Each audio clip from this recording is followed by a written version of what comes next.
সে আর ভালো লাগে না গো নবী না, মন যেতে চায় সোনার মদিনায়। দেশে আর ভালো লাগে না গো নবী না, মন যেতে চায় সোনার মদিনায়। মদিনার মাটি পেলে চোখে দিতাম সুরমা বলে, মদিনার মাটি পেলে চোখে দিতাম সুরমা বলে, তবে মৃত্যু মনের বাসনা গো নবী না, মন যেতে চায় সোনার মদিনায়।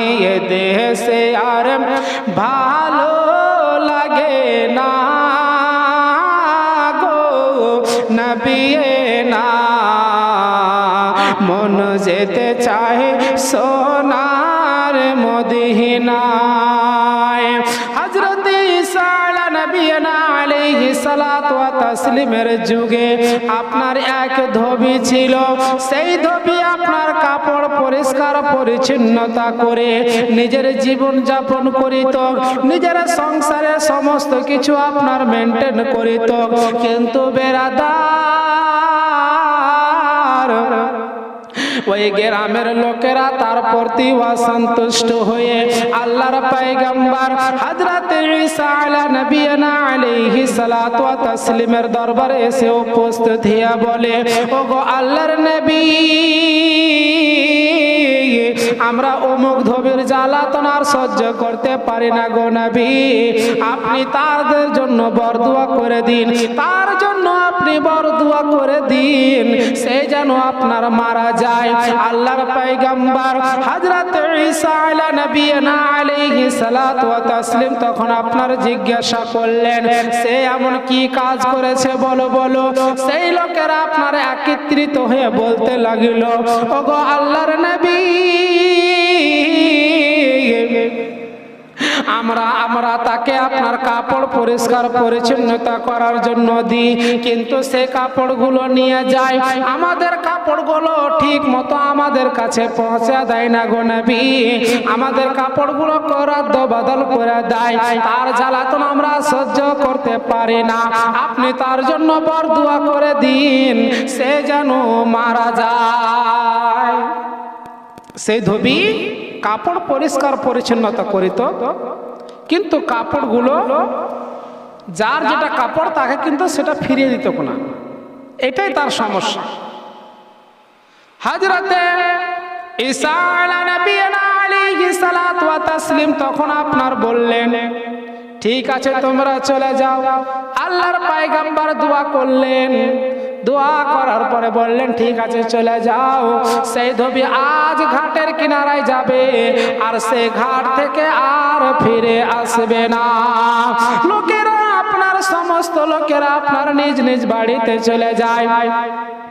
এদিকে ধোবি বেরাদারান মিল্লাতে ইসলামিয়া কাপড় পরিষ্কার পরিচ্ছন্নতা করার জন্য আপনার সমস্ত কাপড়গুলো একটা পুটলির মধ্যে বেঁধে নিয়ে সঙ্গে আপনার 3টা রুটি নিয়ে নিয়েছেন, কারণ কাপড় পরিষ্কার পরিচ্ছন্নতা করার পরে আপনার খিদার প্রয়োজন পড়বে, তাই আপনার সঙ্গে এক এক করে 3টি রুটি নিয়ে নিয়েছেন, তারপরে আপনার ঠিকঠাক করে খাওয়া দাওয়া করে নিয়েছেন। এ বেরাদার, সেই ধোবি এবার জানো পথের মধ্যে আপনার বেরিয়ে যায়, ঘাটের কিনারায় যাবে, গাধার পৃষ্ঠের উপরে আপনার চেপে গিয়ে আপনার টুকটুক করে চলে যায়।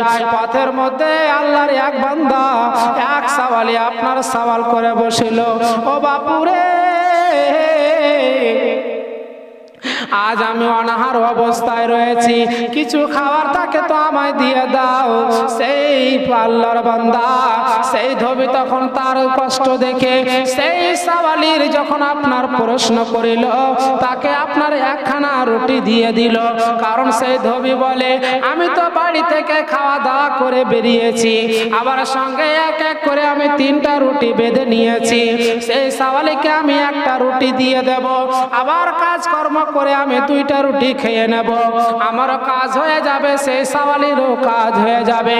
আর আল্লাহ তাবারাক ওয়া তাআলা পবিত্র কালাম পাকের মধ্যে বলেন, ওয়া আম্মা সাইলা ফালা তানহার, তোমরা সাইলদেরকে ধিক্কার দিয়ে কথা বলো না, তোমরা সাইলকে আঘাত দিয়ে কথা বলো না।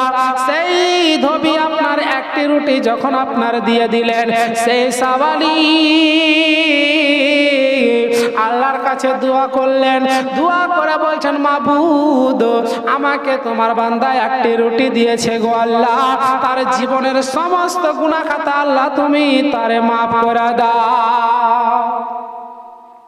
যেমন সেই সাওয়ালিকে একটা রুটি দিয়েছেন, তো সেই সাওয়ালি আল্লাহর কাছে দোয়া করছেন খাওয়া দাওয়া করার পরে, আল্লাহ আজ আমি অনাহার অবস্থায় ছিলাম, সেই ব্যক্তি আমায় একটি রুটি দিয়েছেন গো আল্লাহ, আমার মনটা ভরে গিয়েছে, আল্লাহ তার জীবনের সমস্ত গুনাহ খাতা আল্লাহ তুমি মাফ করে দাও। অটোমেটিকলি আমরা আমাদের বাড়িতে কোনো সাওয়ালি যদি আসে, বলে যাও তোমাদের বাড়ি ঘর ভালো থাকবে, তোমাদের ছেলেরা ভালো থাকবে, তো সে যখন দোয়া করে ইচ্ছা করে তাকে আরো দিই, কারণ দোয়া এমন একটা মূল্যবান জিনিস, দোয়ার মাধ্যমে মানুষের তকদির পরিবর্তন হয়ে যায়। দোয়া এমন একটা জিনিস, তাই দোয়া বেশি করে নেওয়ার চেষ্টা করবেন।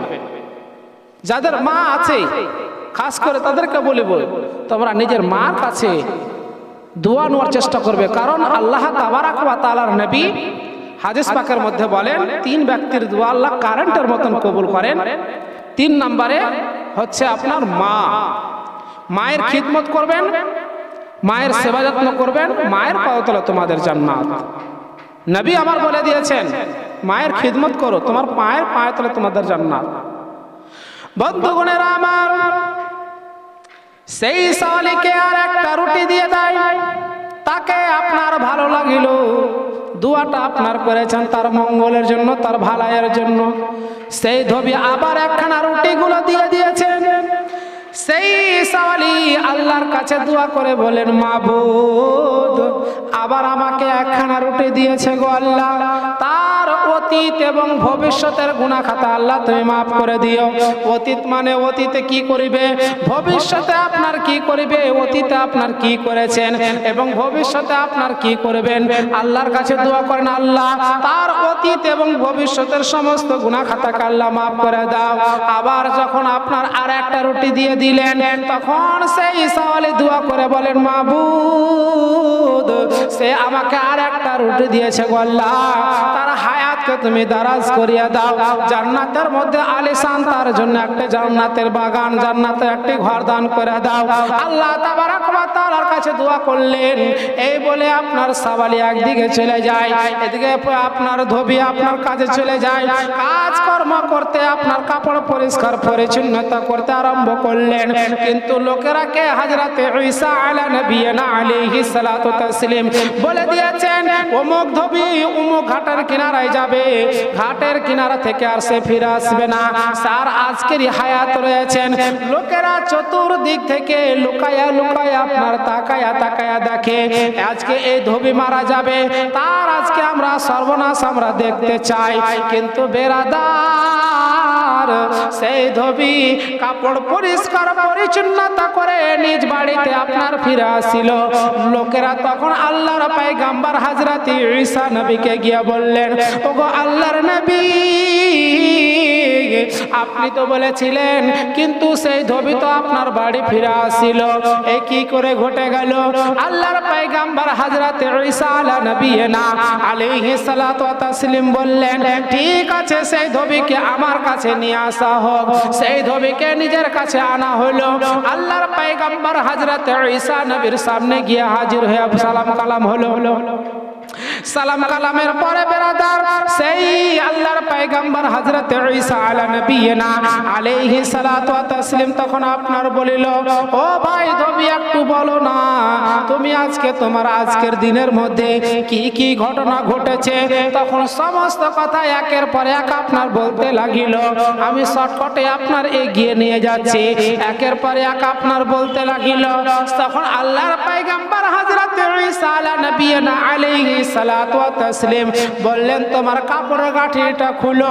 যেমনই কাপড়ের পুটলিটাকে আপনার খোলা হয়েছে, সেখান থেকে একটা বিষধর সাপ বেরিয়ে আসিল। একটা কালো ভয়ঙ্কর সাপ বেরিয়ে আসিল।